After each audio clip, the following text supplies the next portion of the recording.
Assalamualaikum warahmatullahi wabarakatuh. Waalaikumsalam warahmatullahi wabarakatuh. Alhamdulillahirabbil alamin wa bihi nasta'in wa ala umuri dunya waddin. Wassalatu wassalamu ala sayyidina Muhammad wa ala alihi wa sahbihi ajmain. Pendengar dimanapun Anda berada, senang sekali ya kita bisa jumpa lagi di Ramadan tahun ini. Alhamdulillah, dan masih sama seperti tahun yang kemarin.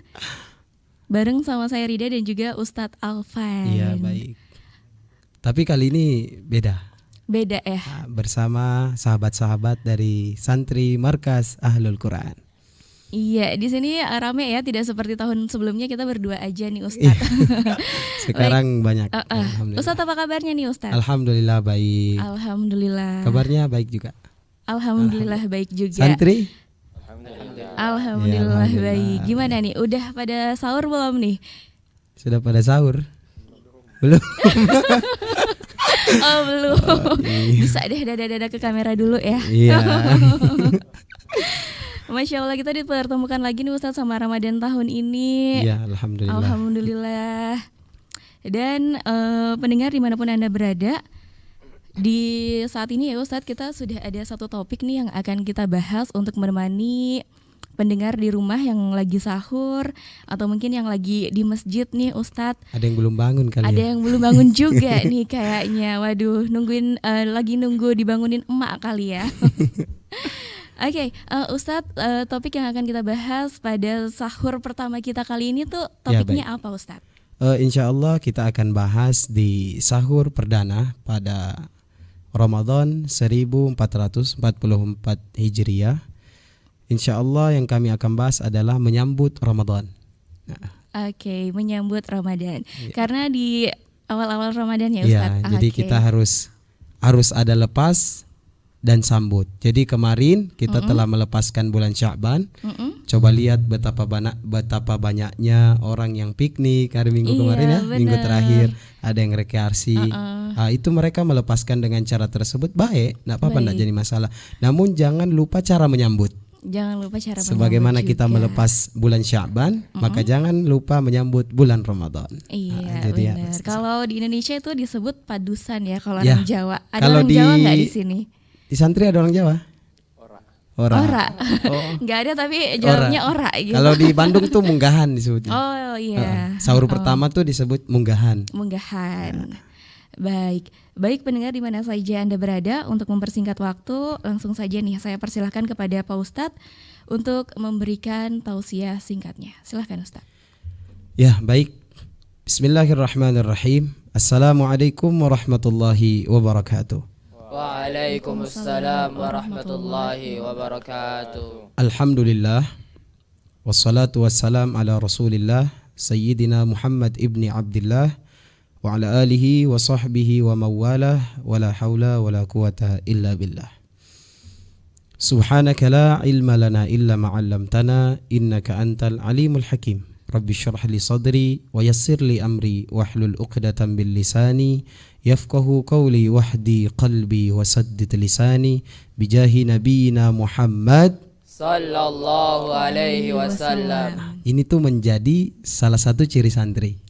Gitu apabila ya, mereka mendengar nama Nabi Muhammad, kompak bareng ramai-ramai bersolawat kepada Nabi Muhammad.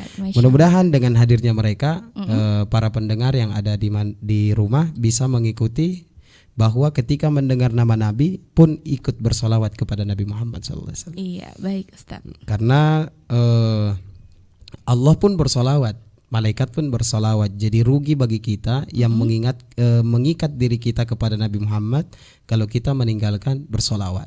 Bahkan bahkan dikatakan siapa orang yang mendengar nama Nabi lalu kemudian dia tidak membalas dengan solawat kepada Nabi, maka di mata Allah dia adalah orang yang bakhil, orang yang pelit.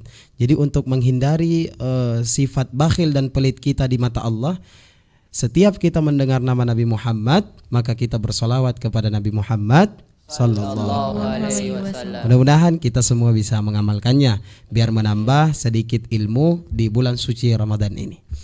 Nah, hadirin hadirat santri dan para pendengar dimanapun berada, insya Allah mudah-mudahan kita semua dalam keadaan sehat walafiat di sahur perdana ini. Mudah-mudahan tidak ada yang meninggalkan sahur perdana ini, sebab di dalam sahur ada keberkahan yang terletak, bahkan menjadi pembeda daripada puasa-puasa umat-umat selain umat Nabi Muhammad. Jadi umat lain tuh berpuasa juga. Ya, jadi umat lain berpuasa, hanya bedanya dengan puasa umat Nabi Muhammad, puasa umat Nabi Muhammad ada sahur di dalamnya. Makanya Rasulullah katakan bahwa as-sahurul barokah. Di dalam sahur ada keberkahan. Jadi yang belum bangun, ayo bangun. Ya, yang belum bangun sahur, yuk mari bangun. Iya. Di Aceh tuh bagus tuh, ada Gimana, Ustaz? panggilan-panggilannya kalau mau sahur. Oh, Ya. gimana tuh Ustadz? Hei ibu bapak, hei kajen bedo, hei ibu bapak, Ibu bapak, ibu bapak, yuk kita sahur, panaskan sayur, panaskan ikan, hei ibu bapak. ibu bapak, ibu bapak, Yuk kita sahur, hei ibu bapak. ibu bapak, ibu bapak, Yuk kita sahur, yang belum bangun hilanglah berkah. Alhamdulillah. Jadi di Aceh tuh ya, sampai dikatakan bahwa Aceh ini sebagian mengambil daripada adat-adat istiadat orang Arab. Makanya di sana punya kebiasaan kalau sahur tuh mereka panggil di dalam masjid dengan cara seperti itu. Tapi memakai memakai bahasa mereka di sana. Nah, kalau kita di sini kan bisa diganti hei pace mace gitu. Mungkin bisa diganti seperti itu ya. Benar. Karena di sana Disesuaikan dengan sesuaikan daerahnya dengan ya. daerah masing-masing. Ya itu jadi mengingatkan kepada kita bahwa sahur itu ada keberkahan. Jadi yang pertama kita menyambut bulan suci Ramadan ini adalah jangan pernah meninggalkan keberkahan-keberkahan di setiap harinya. Itu poin yang pertama. Sebab bila mana hidup seseorang tidak ada keberkahan, maka kata Imam Syafi'i rugi. Sebab yang memberuntungkan seseorang dalam hidupnya adalah keberkahan yang semakin bertambah. Sebab berkah artinya ziyadatul khair, atau kebaikan yang terus bertambah. Jadi contoh, mungkin di bulan-bulan sebelum bulan puasa kita tidak menghadirkan acara seperti ini. Namun di bulan puasa kita hadirkan, semoga yang berbicara, yang mendengarkan, kemudian yang mengamalkan, insya Allah akan senantiasa diliputi dengan keberkahan Allah Subhanahu Wa Taala. Jadi yang kami harap para pendengar sekalian dan santri, semoga dengan hadirnya acara seperti ini di Radio Republik Indonesia, terkhusus di kota kita, Kota Serui, Kabupaten Kepulauan Yapen, semoga kota ini dijaga oleh Allah sebab keberkahan yang semakin bertambah oleh para umat manusia. Amin ya rabbal alamin. Hadirin hadirat santri yang dimuliakan Allah Subhanahu wa taala. Jadi dikatakan bahwa bila mana kita menyambut Ramadan itu ada tata cara. Jadi dikatakan bahwa man fariha bidukhuli syahru Ramadan haruma jasaduhu 'alan nar. Siapa yang bahagia, yang senang, yang riang, gembira apabila mau masuk bulan suci Ramadan dan menyambut bulan suci Ramadan dengan kebahagiaan, kesenangan, maka Allah haramkan kulit dan jasadnya disentuh oleh api neraka Allah. Nah, jadi hebatnya bulan Ramadan nih, baru kita sambut Allah sudah berikan fadilah. Baru kita sambut dengan kebahagiaan, kesenangan, kita sambut dengan ceria, gembira, Allah sudah haramkan kulit dan jasad untuk disentuh api neraka. Apalagi amalan-amalan yang ada di dalam bulan suci Ramadan. Jadi masuk bulan suci Ramadan ini jangan ada yang murung-murung. Ya, harus senyum, bahagia, senang rasanya. Sekalipun ada masalah, insya Allah inna ma'al usri Yusra. sesungguhnya di dalam kesulitan yang Allah berikan pun ada kemudahan dan ada jalan keluar yang Allah siapkan. Maka daripada itu jangan pernah berlepas gantungan kepada Allah Subhanahu wa taala, sebab sebaik-baik tempat berharap adalah Allah sang Khalik, bukan sang makhluk. Jadi berharap kepada Allah bukan kepada selain Allah Subhanahu wa taala. Hadirin hadirat, yang dimuliakan Allah Subhanahu wa taala. Jadi cara menyambut Ramadan yang pertama adalah hadirkan kebahagiaan di dalam hati kita. Tapi memang terkadang kita rasa sendiri bahwa di dalam hati ini rasanya berubah ketika mau Ramadan. Yang asalnya sedih, yang asalnya gundah, galau, gelisah, tiba-tiba terdengar daripada nuansa-nuansa udara-udara Ramadan, tiba-tiba hati merasa riang. Iya. Mungkin Benar, Ustaz. tanpa kita jelaskan pun di rumah pada rasa ya dengan hadirnya Ramadan, sampai-sampai ibu-ibu tuh ya kalau di sahur pertama pasti menunya enak-enak. Iya, benar. Oh sudah jelas itu. Ya, yang enak-enak, tapi nanti coba lihat di 20 Ramadan ke atas kalau tidak super mie. Iya. Ya, Tahu kenapa? aja nih, Karena Ustaz. ya, karena sudah sibuk bikin kue, bikin buras, ketupat dan yang lain-lain. Jadi Iya. sahur pertama oke, terus ke sana 20 ke atas itu sudah tinggal bilang ada super mie di kulkas, tinggal masak sendiri. Iya. Ya, jadi yang kita harapkan semoga sahur yang ada pada sahur kali ini, yang sahur perdana ini, sebagaimana menunya itu enak, insya Allah dijaga sampai akhir bulan Ramadan. Ya, dijaga terus sebab kalau enak menunya, insya Allah ibadahnya pun insya Allah akan enak. Begitu. Jadi hadirin pemirsa, para pendengar yang dimuliakan oleh Allah Subhanahu Wa Taala, terkhusus kami yang berada di sini, santri, bahwa menyambut Ramadan itu harus penuh kebahagiaan, harus penuh keceriaan. Kemudian di dalam satu qasidah dijelaskan bahwa Ramadhanu tajalla wabtasama tubalil abdi idza gtanama. Jadi Ramadan itu cara menyambutnya satu dengan senyuman. Ramadhanu tajalla wabtasama. Jadi cara menyambut Ramadan itu wabtasama, senyum ya. Jadi ketika sahur pertama senyum ya, ketika melaksanakan sholat tarawih, maksudnya hadirkan kebahagiaan di dalam diri kita sehingga kita menyambut Ramadan ini dengan penuh kebahagiaan. Itu poin yang pertama. Jadi poin yang pertama adalah hadirkan Ramadan kali ini dengan rasa kebahagiaan sekalipun hati kita merasa sedih. Iya. Sekalipun ada masalah yang kita hadapi, ada ujian yang kita hadapi, tetap kita harus menyambut Ramadan ini dengan kesenangan sebab ini adalah bulannya kita. Umat-umat dahulu tuh tidak ada diberikan bulan seperti ini sama Allah.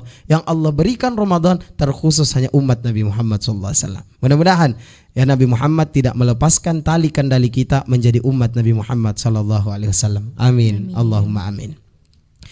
Nah kemudian yang kedua yang saya mau sampaikan bahwa yang terkadang ditinggalkan oleh sebagian umat manusia atau para jamaah, terkhusus kami sendiri, bahwa menyambut Ramadan tuh ketika masuk bulan Ramadan. Jadi kan kalau bulan Islam tuh pergantian harinya maksudnya maghrib. Iya. Beda dengan Masehi. Kalau Masehi kan dia masuknya harinya jam 12 baru masuk hari selanjutnya. Nah, kalau bulan kalau bulan Islam atau hari dalam Islam tuh pergantiannya maghrib. Jadi nanti setelah sholat maghrib kita akan menyambut bulan suci Ramadan. Ya, kita menyambut bulan suci Ramadan. Yang pertama dikatakan oleh para ulama, salah satu Imam An-Naisaburi. Ya, Al-Imam An-Naisaburi mengatakan bahwa siapa orang yang mendapati bulan Ramadan pas pergantian harinya setelah sholat maghrib dilanjut dengan sholat 2 rakaat membawa surat Al-Fat. Ya, tahu surat Al-Fat yang awalannya Inna fatahna laka fatham mubina. Jadi nanti jadi menyambut Ramadan itu ketika masuk maghrib, sudah masuk bulan Ramadan, setelah sholat berjamaah maghrib, lalu kemudian amalkan 2 rakaat yang mana kita baca surah Al-Fat. Jadi dibaca surah Al-Fat, ya, dikatakan bahwa fadilahnya adalah Allah akan jaga kita selama bulan suci Ramadan tersebut dari perkara-perkara yang dimurkai oleh Allah Subhanahu wa taala. Jadi cara menyambut Ramadan yang kedua adalah tidak meninggalkan bacaan surah Al-Fat di dalam melaksanakan sholat sunnah 2 rakaat setelah maghrib ketika pergantian bulan antara Sya'ban dan Ramadan. Jadi kita akan melepas Sya'ban dan akan menyambut bulan suci Ramadan. Jadi itu yang kedua. Kemudian poin yang ketiga adalah apabila memasuki bulan suci Ramadan, karena menyambut Ramadan tuh bukan berpuasa baru sahur, tapi sahur baru berpuasa. Nah, pertanyaan sering timbul di sini. Pak Ustadz, bagaimana seandainya kita sahur jam 12? Ada yang begitu? Mungkin di rumah ada ya, yang sahur sebelum tidur sudah makan. Iya, ada. Jadi nanti bangunnya sekali subuh. Iya, benar. Ataupun mungkin lewat gitu ya, dikit-dikit aja Kalau lewat. gitu gimana tuh Ustaz? Jadi sebenarnya kalau contohnya di awal-awal Ramadan nih, usahakanlah bangun sahur. Ya, sebab menyambut Ramadan itu sebelum kita puasa kan sahur dulu, bukan puasa baru sahur, tapi sahur baru kemudian berpuasa. Jadi yang bisa sahur itu afdolnya ya di waktu sahur. Makanya sebenarnya kenapa namanya sahur? Karena kita makan di waktu sahar. Ya, jadi nama waktunya sahar. Sama dengan makan malam. Makan malam tuh bahasa Arabnya apa? Asya. Ya, karena pada makan malam itu ya ada sholat yang terakhir dilaksanakan yang namanya sholat Isya. Jadi makan malam namanya Asya. Ya, diambil daripada kata sholat Isya. Begitupun sahur. Kenapa kita makan sahur? Ya, karena di waktu sahar. Sebenarnya bukan sahur. Kalau kita pelajari lagi nahwu shorof secara dalam, sebenarnya makanannya tuh sebenarnya makanannya yang sahur. Kalau panggilannya adalah suhur. Pernah dengar orang-orang di luar Serui mengatakan sahur, sahur? Pernah? Ya, keliling-keliling ke tempat-tempat dan yang lain-lain ya, membangunkan orang sahur dengan kalimat sahur, sahur. Sebenarnya panggilan untuk makan sahur tuh suhur. Yang disebut sahur adalah makanannya. Jadi makanannya sahur, panggilannya suhur, waktunya sahar. Saya ulangi sekali lagi nih, ya. Jadi makanannya sahur, panggilannya suhur, waktunya sahar. Bisa dipahami insyaallah. Nah, kemudian jadi waktu sahur yang paling afdol ya di waktu sahar. Kapan waktu sahar? Sebelum subuh. Sebelum subuh ada waktu sahar, ya. Sesudah subuh ada waktu isyraq. Setelah isyraq ada waktu duha dan yang lain-lainnya. Jadi Islam itu mengajarkan kepada kita sampai sedetail-detailnya begitu. Tidak hanya yang kita tahu pagi, sore, malam, kemudian kembali lagi pagi, siang, sore, malam. Tidak. Sampai Islam mengajarkan kita itu ya, di dalam putaran satu hari itu ada namanya sahar, subuh, isyraq, duha dan yang lain-lainnya. Saking hebatnya apa yang dibawa oleh Rasulullah SAW. Jadi paling afdal makan sahur ya di waktu sahar. Tapi bila mana ada yang makan di jam 12 tidak apa-apa.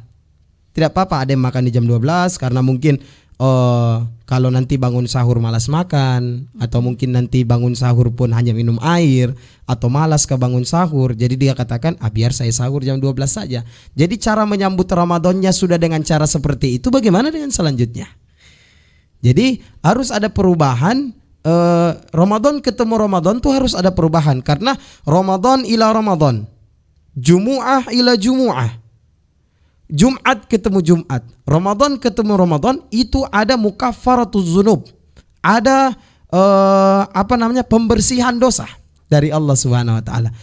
Kepada siapa? Kepada orang yang memperbarui Ramadan yang lalu ya dengan Ramadan yang sekarang. Jadi mungkin Ramadan yang lalu tuh kita sahur di jam 12. Insya Allah di Ramadan tahun ini kita bisa mengambil yang paling afdol, yaitu sahur pada waktu sahar dengan memanggil orang dengan cara suhur ya. Itu kita harus selalu ini karena itu menjadi pemahaman dan wawasan kepada kita semua. Jadi hadirin hadirat pendengar yang dimuliakan oleh Allah Subhanahu wa taala dan santri yang membersamai kita pada sahur perdana kali ini. Mudah-mudahan ya santri-santri yang lain pun bisa gabung bersama kami di waktu yang selanjutnya. Jadi itu 3 poin yang kami mau sampaikan, bahwa menyambut Ramadan itu yang pertama adalah sambut dengan kebahagiaan.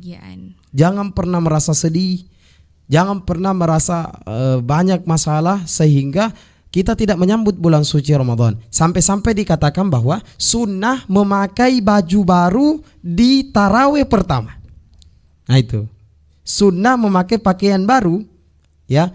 Mungkin yang tidak punya pakaian baru ya pakaian yang bagus, yang menurutnya paling bagus yang ada di lemari situ pakai. Jadi yang menurutnya yang paling bagus di lemari situ pakai di dalam menjalankan sholat tarawih. Karena ada beberapa hal yang tidak boleh ditinggal di dalam bulan Ramadan. Jadi ulama mengatakan bahwa ada 3 hal yang tidak boleh ditinggalkan di Ramadan. Tapi kata saya ada 4. Ada 4. Saya ulangi, ada 3 yang tidak boleh ditinggalkan di bulan Ramadan kata ulama, tapi kata saya 4. Yang pertama yang tidak boleh ditinggalkan adalah apa santri? Puasa. Jadi tidak boleh meninggalkan puasa di dalam bulan puasa. Namanya saja bulan puasa.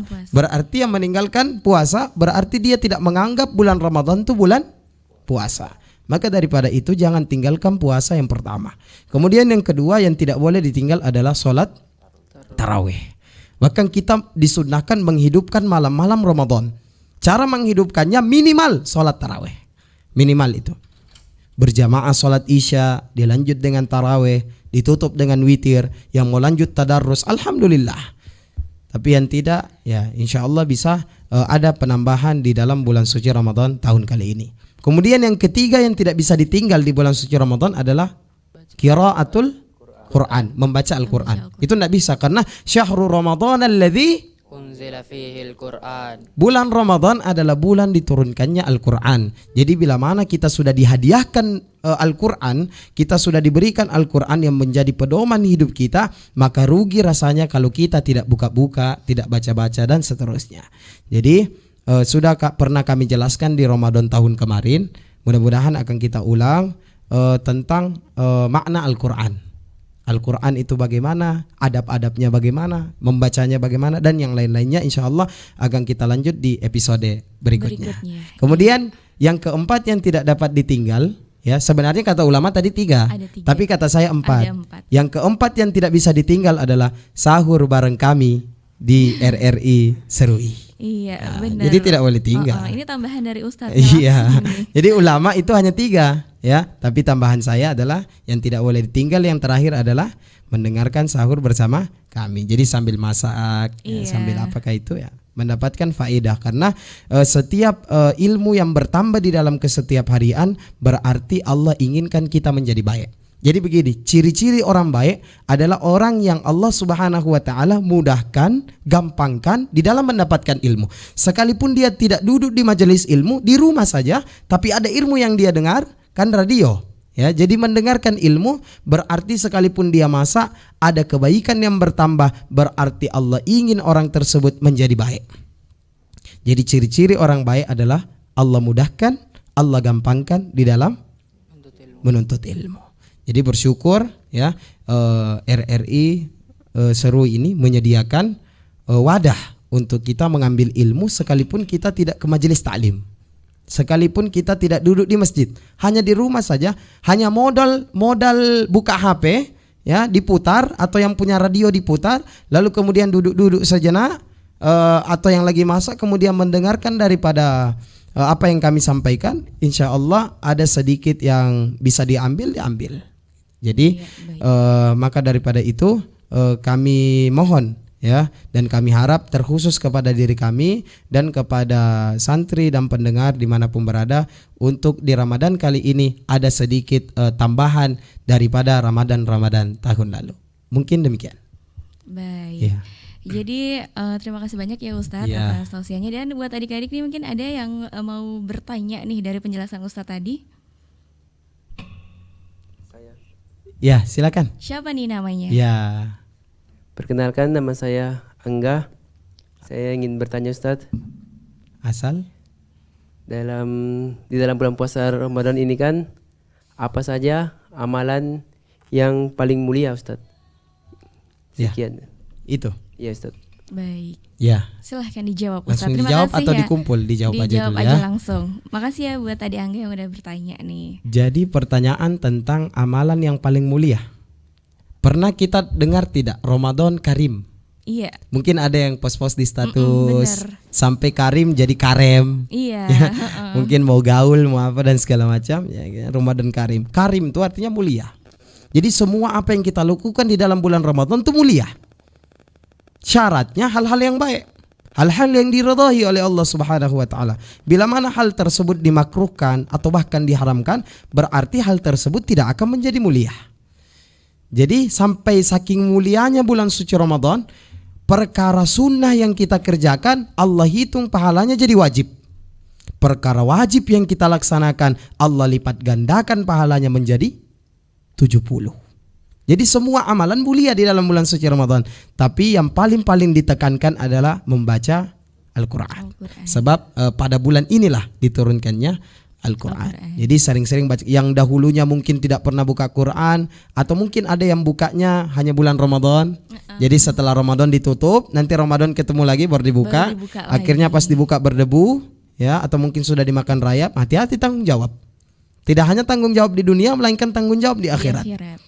Jadi yang punya Quran di rumah dirawat, ya. Kalau memang bukanya hanya bulan Ramadan, maka sempatkan waktu di luar bulan suci Ramadan tuh kita baca satu kaca, satu halaman, atau mungkin satu lembar, atau mungkin satu surah. Jadi jangan pernah dalam satu hari tuh kita tinggalkan baca Quran. Itu pesan daripada Al-Imam Al-Ghazali. Jangan pernah kita tinggalkan dalam satu hari untuk membaca Al-Quran. Dan kami bersyukur alhamdulillah santri-santri dan santriwati nanti yang akan hadir membersamai sahur bareng kami, insya Allah mereka semua membersamai Al-Quran sebab mereka adalah penghafal Quran. Alhamdulillah kita bersyukur masih ada orang-orang yang Allah karuniai untuk menjaga Al-Quran dengan penghafal-penghafal Al-Quran. Jadi begitu, semua amalan baik, semua amalan mulia, karena ini adalah Ramadan Karim. Bulan Ramadan yang mulia, bahkan dimuliakan oleh Allah Subhanahu wa taala. Namun yang terkhusus sangat ditekankan adalah qiraatul Quran, membaca Al-Quran. Nanti akan kita bahas tentang Quran khusus. Iya, di episode berikutnya pasti ya. Iya, kita nih bersambung nih. Baik, dari Agung mungkin masih ada yang ingin bertanya buat adik-adik. Ya, silakan. Bismillahirrahmanirrahim. Assalamualaikum warahmatullahi wabarakatuh. Waalaikumsalam warahmatullahi wabarakatuh. Ustaz, saya mau bertanya. Ya, silakan. Dengan siapa? Oh, dengan Ahmad Badawi. Iya, Ahmad Badawi. Saya mau bertanya Ustaz. Kan orang sakit itu nggak boleh puasa ya? Nah, sakitnya itu seperti apa? Atau semua sakit begitu? Ya, baik. Baik. Silahkan dijawab Ustadz. Belum puasa udah tanya sakit. Iya. Mudah-mudahan Allah jauhkan kita dari penyakit. Amin. Ya, batiniyah wa jasadiyah. Amin. Ya Rabbal Alamin. Sebab bila mana sakit di bulan Ramadan rasa-rasanya ya agak berat. Iya. Jadi mudah-mudahan disampaikan kita di bulan Ramadan, Allah sehatkan, afiahkan sampai nanti seterusnya. Sebab sehat dan afiat itu butuh. Ya, jadi kadang kalau kita mengatakan sehat wal afiyah, afiyah ini apa sebenarnya? Kok disebut-sebut? Nanti kita masih ada pertemuan selanjutnya baru kita bahas. Siap Ustaz. Jadi sehat kita tahu sehat, tapi afiyah yang jarang kita tahu. Jadi nanti afiyah akan kita bahas di waktu yang lain. Jadi untuk saat ini kita akan jawab dulu pertanyaan dari saudara Ahmad Badawi yang mengatakan bahwa sakit bagaimana yang mendapatkan maaf untuk meninggalkan puasa. Jadi begini, kalau kita sakit di dalam bulan suci Ramadan, maka boleh kita tidak berpuasa. Boleh. Berperjalanan saja dibolehkan untuk tidak berpuasa, apalagi sakit. Tapi sakit yang bagaimana? Kalau hanya mungkin sakit gigi, ya, pusing-pusing, mungkin sakit-sakit yang biasa, pilek dan yang lain-lainnya mungkin tidak masuk dalam kategori. Iya. Ya. Jadi begini. Jadi sakit itu, ya, jadi ada nanti kami jelaskan di materi yang khusus ya tentang qada dan fidyah. Termasuk nanti sakit. Kami bocorkan sedikit bahwa orang yang sakit yang tidak puasa di bulan Ramadan, ya, orang yang sakit yang tidak puasa di bulan suci Ramadan, apabila ada tanda-tanda kesembuhan, ya, apabila ada tanda-tanda kesembuhan, maka dia harus qada puasanya setelah bulan puasa. Setelah sehat nanti dikodok puasanya. Apabila dia sakit tidak ada tanda-tanda kesembuhan, contoh aduh ini sudah sakit komplikasi nih, ya, udah campur-campur, sudah ada gulanya, ya, sudah ada garamnya, sudah ada yang lain-lain, maksudnya penyakit gula ya. Begitu. Jadi kalau sudah komplikasi begitu yang tidak ada lagi tanda-tanda kesehatan, itu yang diharuskan fidyah. Tidak harus kodok. Saya ulangi, kalau sakit yang pokoknya orang sakit yang tidak puasa di bulan Ramadan, selepas keluar di bulan Ramadan, dia harus kodok puasanya. Apabila dia tinggalkan puasanya, orang yang sakit itu, dia sembuh. Namun apabila tidak ada tanda-tanda kesembuhan, maka dia harus bayar fidyah. Bisa dipahami nih, bisa dimengerti. Jadi kalau masih sehat, bisa dikodok. Tapi kalau sudah memang tidak sehat lagi, ya, sudah tidak ada tanda-tanda ini sehat ini, berarti bayar fidyah. Gitu. Bisa dipahami insyaallah. Iya. Baik, terima kasih buat Ustadz Alvan yang sudah menjawab. Terima kasih juga buat Adik Ahmad yang sudah bertanya ya. Sebenarnya saya masih ingin bertanya nih Ustadz, cuman waktunya nih. Iya. Insyaallah ketemu di sahur jadi berikutnya. Nanti kayaknya saya akan bertanya di pertemuan-pertemuan kita selanjutnya ya, insyaallah. Untuk sahur perdana santri aja yang tanya. Iya, santri aja nih. Baik, pendengar di mana saja Anda berada, saya mau mengucapkan terima kasih banyak buat Ustadz yang sudah menyampaikan tausiahnya. Dan Ustadz, sebelum kita tutup, mungkin seperti tahun kemarin kita akan bersalawat terlebih dahulu. Oh baik, ya, kali ini saya akan berikan salawat kepada santri. Baik. Jadi yang akan bersalawat pada sahur perdana ini adalah saudara Fajar. Nanti bawakan satu salawat apa aja terserah. Silakan Yang bawa. mana nih yang Mungkin Fajar? sahur ini kita masih maksudnya sendiri ya yang bawa salawat. Insya Allah nanti kita akan bawa alat nanti, bawa rebana nanti. Iya, ya. jadi makin kita, rame iya, ya. kita akan ramaikan sahur Biar nggak ngantuk-ngantuk nih, kayaknya bulan ada yang Ramadan ngantuk tahun nih. ini. Iya. Jadi silakan kepada saudara Fajar untuk membawakan salawat yang mungkin kita bisa ikuti semua. Ya, salatullah, salamullah. Ya, silakan dibawa biar kita semua mengikutinya. Silakan. Salatullah salamullah ala taha rasulillah.